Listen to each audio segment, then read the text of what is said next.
Well, hello, and welcome back to That Bookish Bermudian with your host, Stephen. I am comfortably ensconced in my new digs, and hopefully, though we never know what will happen from one day to the next, hopefully, this will be my permanent locale for this channel for the foreseeable future.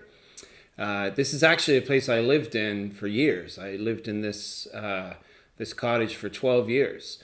I went away to Rome for a while, rented it out, and lived somewhere else for several years. But now I'm back in it.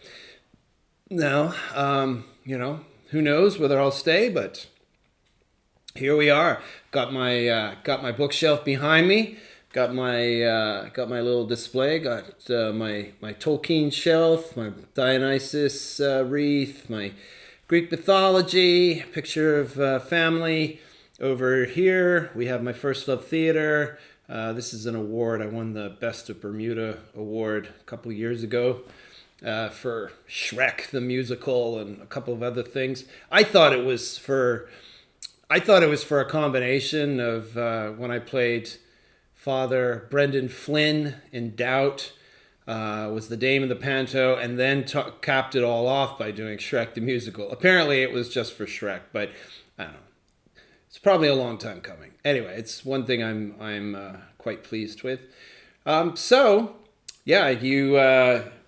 is one of many bookshelves. I'd love to give you a tour. I just hope it doesn't cut out on me because this thing can be a little funny. So this is sort of my place. And it's a combination of kind of mythology and Christianity and, well, the fact that I'm also not a priest because, as you can tell from that picture over there, more bookshelves and so on. But yeah, this is just a look at my digs. And I'm very pleased with it. I'm very grateful that I've had the opportunity to make this place my own. And then where's the little Roo Bear? Humphrey. Hey, buddy. There he is. He's just gone to sleep. I let him up on the couch because I've put all kinds of covers on there. It's like I've made it all nice, and I was like loath to start sleeping here because it's just like, oh, it's all tidy. But I'm going to keep it this way as long as I can.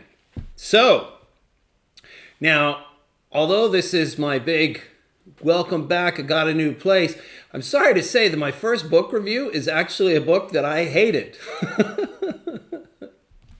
So I'm doing a little review of this book, Susanna Clarke, Piranesi, all right? Well, I call it pure Essie shite. Let me preface this by saying, I read this, same author. It was her first novel, Jonathan Strange and Mr. Norrell, back when I was in law school. So we're going back. I remember I was with my girlfriend Hannah at the time, and it was like 2000. It would have been like 2004, 2005. This is my last year when I should have been studying. I was reading novels, and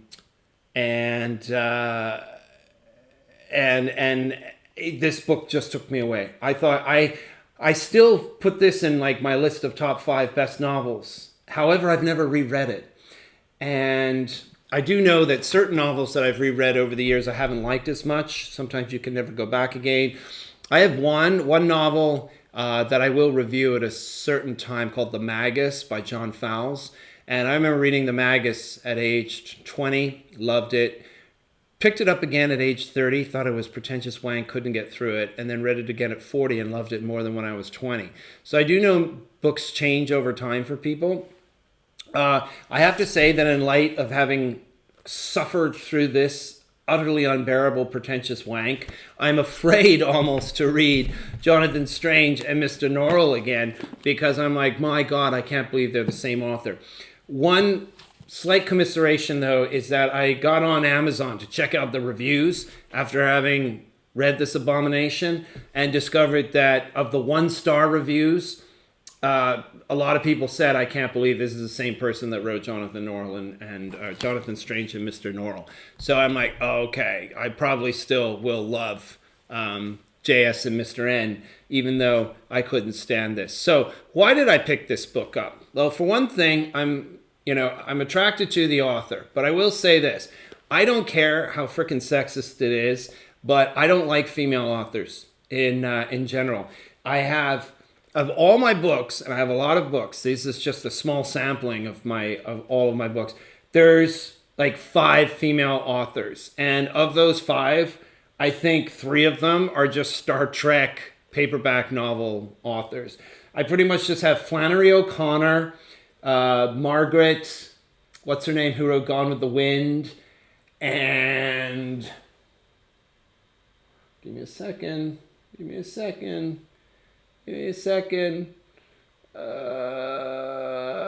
Nope. No, I'm sorry.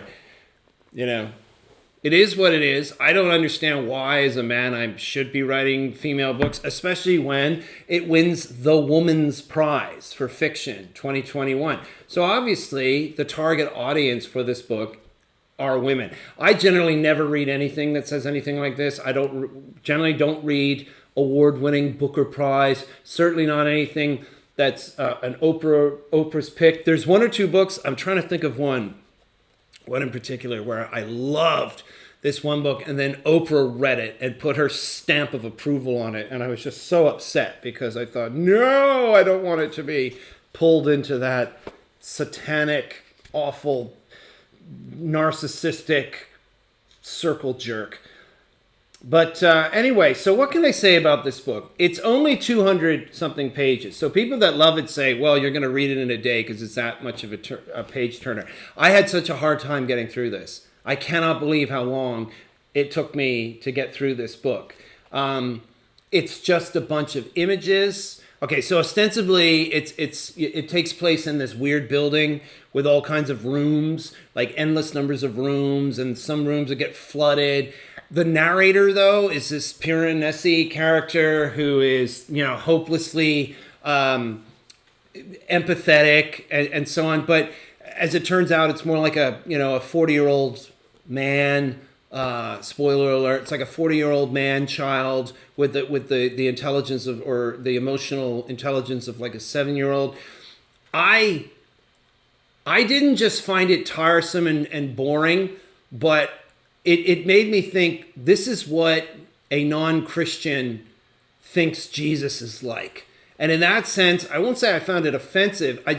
Because I wasn't personally offended, but I just thought how shallow and insipid and anti-Christ, not trying to be satanic, but just, this is how shit things get when we let people that Paul said should never be teaching, when they stand up and start describing to us what Jesus is like. That really annoying church lady who is telling you what to believe in church and standing on her feminist ideals, telling you what's Christian and what isn't Christian, and basically telling you that you should be pacifistic and defer to the females and so on, rather than be like a quote-unquote patriarch that defends Christian civilization so that women can be safe to complain about stuff. Well, this is the kind of Jesus that gets produced. Look, there's no mention of the word Jesus. It is an ostensibly pagan novel, right down to all the imagery and so on. But that this is what they think of when you're thinking of this selfless, loving character. And the reviews full of aching joy and sweet sorrow. And so it's awful. Insipid is the word I would use for it. I'm not surprised that emotionally. That the fairer sex that runs on emotions and intuition would like this book. I get it. For whom logic is anathema, because there are huge plot holes in it as well. But of course they cover up the plot holes by saying, oh, it's poetic, it's meant to be like that, you're just not understanding. I'm like, no. There are just glaring things that are really annoying. And I'm sorry, but the big reveals that happen, you see them coming like 40 pages ahead of time. It's awful. Yeah.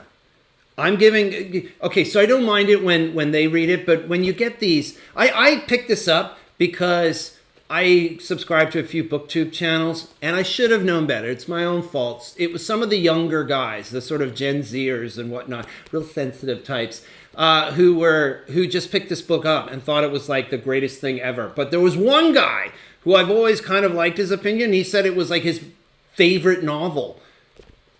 Well, that was a big unsubscribe to me. But it's just your opinion. Shut up. Yeah, you're right. It's just my opinion. And my opinion is that you don't know anything. Or you have terrible taste. So anywho, that's just my opinion. No, I'm not just going to say that. No, it's a crap book. Take it or leave it. It's a crap book. I'm not just going to say, this is my opinion, because everybody's on BookTube and they're afraid of alienating and frightening people, and so they don't subscribe. So they just go, it's just my opinion. Don't be mad at me. Please give me my attention. Please give me the likes and subscribe, and don't say mean things. Don't cancel me. I'm so scared of you. Ooh. Yeah, this book sucks. This book sucks, and if you're a dude and you like this book, you know, I'm old and fat and everything, but if you're young and healthy, you need to go to the gym. You need to start eating meat. And you need to get to church and, you know, repent of your lack of masculinity and start reading stuff. I just like if you're a dude, if you're a guy and you like Piranesi, you need to pick up. You need to. I'm gonna say right now, you've got to read the complete works of Chronicles of Conan. Put some hair on your chest and some lead in your pencil. That's all for now. Peace out, and keep reading.